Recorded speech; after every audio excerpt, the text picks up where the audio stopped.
I never really thought about what I do as something that would be Hall of Fame kind of worthy. It was really an honor. The biggest impact that the school had on me was probably a combination of the teachers, my friends, and the coaches that were involved in the sports that I played, primarily running track, playing basketball and playing football.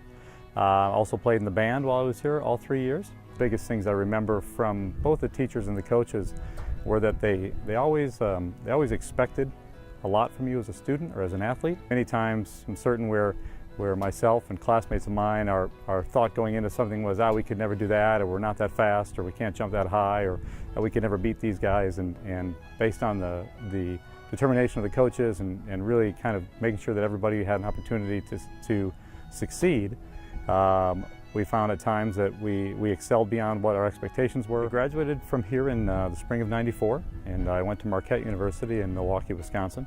When I was there my freshman year, I was a undergraduate in mechanical engineering, and then during my actual 5 years in college, I ran track and field for Marquette.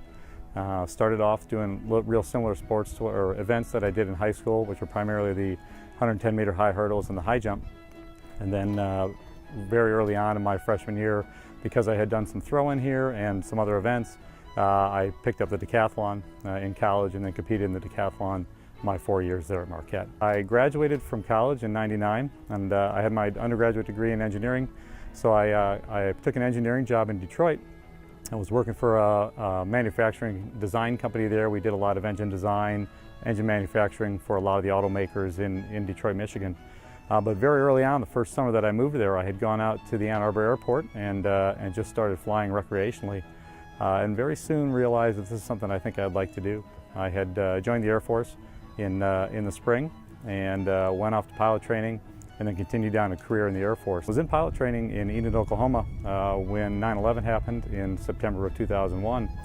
And realistically, that event, the magnitude of it, it really set the vector for where we are today, and as a result really kind of pointed the direction of our career and what our focus would be starting then and continuing to this day. In 2011, I got off the active duty and transitioned over to the Maryland Air National Guard, which is also a unit that flies the A-10s, and I've been flying A-10s there now since 2011. Summer of 2015, I got hired by Delta Airlines and started flying for them in the winter of 2016. And I flew the 737 for Delta out of JFK in New York, really up until last summer when I went on another military deployment back to Syria and Iraq, and then have subsequently stayed on some active duty orders, but still employed by Delta Airlines. And when these orders end, I'll go back and fly for Delta full time. And put yourself in a position by working hard and getting a good education and being involved in activities. And sometimes the path that you think you're going to take isn't the path that you end up taking. And some of it sometimes is by your choice or sometimes not by your choice through successes or failures. But I think if you really keep working hard and really stay involved with what you're doing, I mean, not to sound cliche, but the sky is realistically the limit, and the sky beyond that is the limit.